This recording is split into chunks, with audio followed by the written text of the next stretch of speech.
Hello，大家好，歡迎嚟到謎團3，我係阿比。Hello，大家好，我係 Penny。喂，阿比啊，你對於復活節呢個節日有咩感覺？其實係冇乜感覺嘅，因為其實復活節係我唔係信基督教或者天主教，咁所以我係冇呢個感覺咯。咁同埋我都已經廿幾歲啦，咁我啲細路亦都大晒啦，咁係冇乜點需要研究呢個慶祝呢一樣嘢嘅。不過就有幾日假期放都唔錯嘅，咁耶穌留住呢個節日好過留住段坤啦。喂，阿偉死咗啦，理解㗎嘛偶像？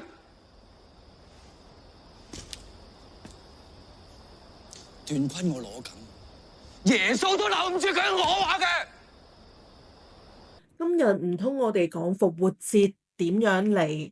唔係啩？啲觀眾會走晒噶咯咁啊，梗係唔係講復活節點樣嚟啦？但係我其實想講復活島嘅，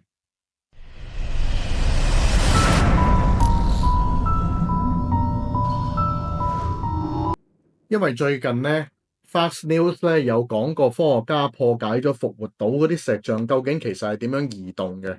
喎。但係其實我想問一句，咁復活節同復活島有冇關係嘅咧查實咧，以我上咗 internet check 咗咁多嘢之後，發現咧其實係冇乜關係。？OK OK，咁係點？佢講咩？Fox News 講啲乜嘢？好似嗰度有好多嗰啲石嘅喎，咁唔係隻隻都係咁樣喐啩？咁你要聽我講埋落去先啦。首先咧，我講下復活島喺邊度嘅先。復活島咧就喺太平洋上邊嘅，近住智利 Santiago 一個小島。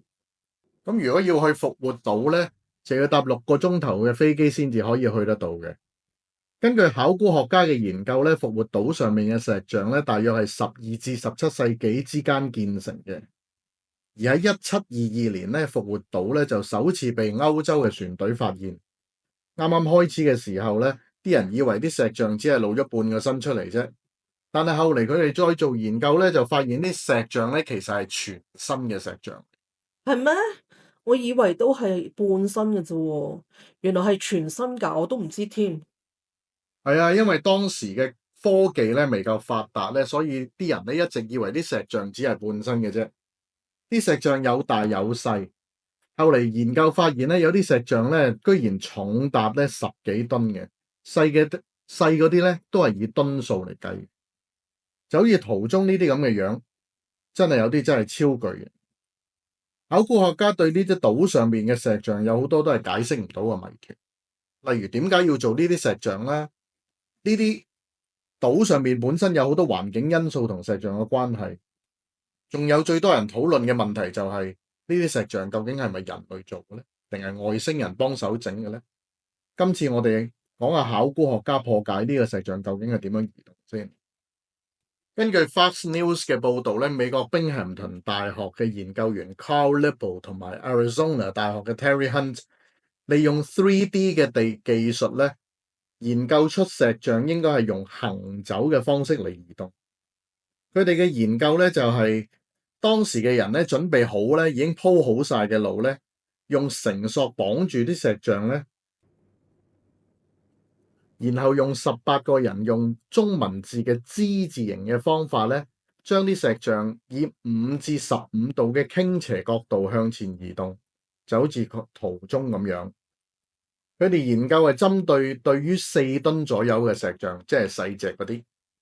而之前研究就話用樹幹滾筒嘅形式方法嚟運送石像嘅。咁但係其他或者大隻嗰啲石像都係用呢種方法移動，有啲石像真係好大嘅喎，仲有啲比較細嘅係放咗喺一個矮嘅石座上面，咁用其他嘅方法好似未必可以搬到上去嘅喎。嗱，Fox News 咧就冇講其他石像點樣移動，佢嘅研究只係針對於4噸左右嘅石像。坦白講，我又覺得流流地嘅，有好多謎團都冇解釋到。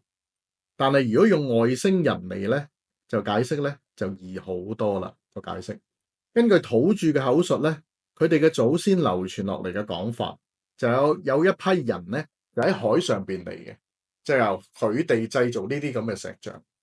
而佢哋嘅祖先咧，唔知道點解呢批人會走嚟，點樣嚟，淨係知道佢哋係從喺海上邊出現嘅啫。但係祖先冇講到呢啲人點解會製造呢啲石像。流傳話嗰啲人有方法隨意搬動呢啲石像添。咁嗰啲人整嚟做咩呢？係咪為咗島上面嘅居民，好似一個神主牌咁，幫佢哋做神主牌啊？咁好似講唔通喎，點解要幫佢哋整啊？係咪同佢哋有親？當佢哋好似係迎接某啲神明，但又好似唔係，因為啲石像唔係淨係望同一個方向嘅噃。咁其實咧，我就真係唔知。我個人覺得呢啲石像咧，唔係島上邊嘅人做嘅，特別係嗰啲石基咧，因為一個與世隔絕嘅島咧，冇任何特別嘅技術同埋工具，點可以將啲石頭切割到完全冇一條縫呢？因為石同石之間咧係冇縫，當時嘅人類根本冇可能做得到。其實就算而家嘅人類都唔能夠做得到咁樣切割啲石嘅，因為呢啲火山石咧係非常之堅硬，石頭同石頭之間係無縫嘅，連一張紙都攝唔到入去。而島上邊咧亦都揾唔到有任何文字或者係圖畫去記錄呢啲石像究竟係點樣建造嘅。就好似埃及咁樣，都有啲壁畫記錄呢啲製造嘅過程，而且壁畫上面仲有奇怪嘅記載添。呢啲咧，我哋有機會先再講啦。照我咁睇咧，一係咧島上面嘅居民咧根本冇文字可以記載，甚至連畫畫都唔識，所以先至冇記載留低。一係咧就俾人禁止記載，但係我個人偏向咧相信係前者，因為係文盲嗰班友都唔識直接。咁有另外一種奇怪嘅事咧，就係有考古學家喺秘魯印加帝國遺跡發現咧，嗰啲石頭切割嘅方法咧，石像同嘅面貌同形態嘅復活島上邊咧都好相似嘅。但係復活島同秘魯印加帝國嘅遺跡咧相隔好遠。根據圖中 Google Map 嘅顯示咧，復活島離開印加帝國遺跡咧有成4176公里，以現時飛機嘅速度咧都要差唔多飛成17個鐘頭先飛得到。如果根據年代嚟計咧，科學家估計復活島嘅石像喺12至17世紀之間建造，而印加文明咧大概係喺14至15世紀之間出現。時間上面咧勉強都可以講得上嘅，但係距離咧就真係實在相差太遠啦。但係會唔會其實佢哋有同一個老師教咗兩班人點樣製造呢啲石像同埋石頭呢？不過點樣都好似講唔通。因為你啲石像咁重咧，咁人類係冇可能搬得到喎。講真，咁我就覺得製造者係有心想將呢啲石像流傳千年，因為呢啲岩石唔容易被風化，而一定可以流傳到千萬年嘅。咁問題係點解要流傳落去呢？製造者係咪一定知道咁樣呢啲石像係必定會留下證據？咁點解要留低呢啲咁嘅證據呢？對佢哋又有咩作用呢？咁如果佢哋有能力製造呢啲石像，咁佢哋絕對有能力去毀屍滅跡㗎啦。咁點解又要留低呢？其一可能係有心想留低，其二可能係趕住離開，趕唔切毀屍滅跡啦。復活島啊，真係留下好多謎團，更加有人講到咧上邊曾經住過一批巨人。呢個講法咧係由一個航海家所講嘅，真實性咧就有待研究。我就覺得似係趕住走咯，清理唔掂現場，又可能又收到 call 咧，有第二班外星人嚟攻打，即刻走，所以乜都冇搞到咯。講真啦，如果佢有能力可以融到啲石咁樣將佢搬嚟搬去嘅話，佢嘅文明咧同我哋爭好鬼死多年，我哋都唔知要用幾多年先可以追到佢哋當時嘅情況。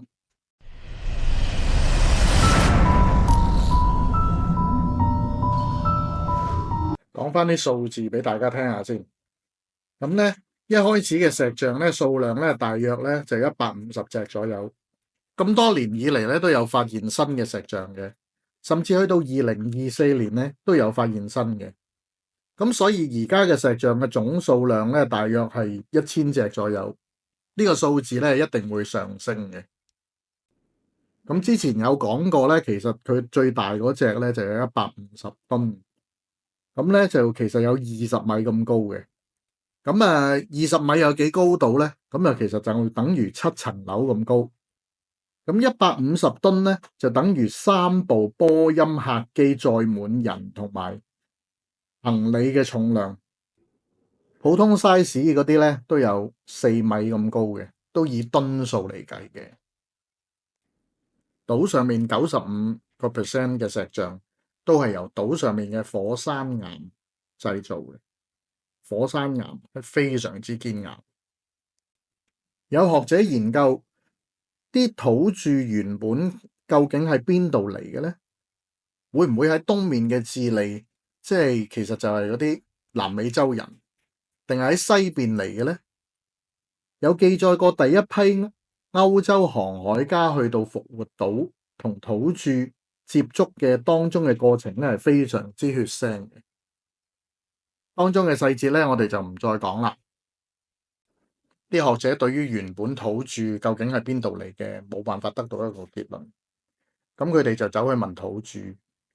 咁啲土著話咧，其實佢哋嘅祖先咧，就由一個叫做 Hotu Matua 嘅人咧，就帶住啲朋友啊、家庭啊、動物啊、種子咧，就由西方嗰邊過嚟嘅。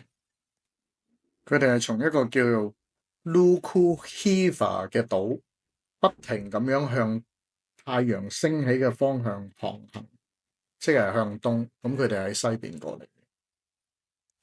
咁你又點樣睇呢件事呢？我就覺得偏向相信係外星人，因為人類其實仲要係咁耐之前嘅年代咧，佢哋冇工具、冇起重機，咁佢哋點搬啲咁重嘅石咧？係咪先？咁如果你話係天然嘅或者點，冇可能整到成個人像咁噶嘛？咁其實我係偏向相信係外星人咯。不過用外星人嚟解釋咧就好容易噶啦，不過信唔信就閣下自理啦。不過有個好有趣嘅地方咧，就係復活島咧係屬於智利嘅領土。復活島上面嘅居民咧只係有8600人啫，但係佢每年帶嚟咧1億2000萬美元嘅收入。智利政府最唔想有人可以破解到呢個謎。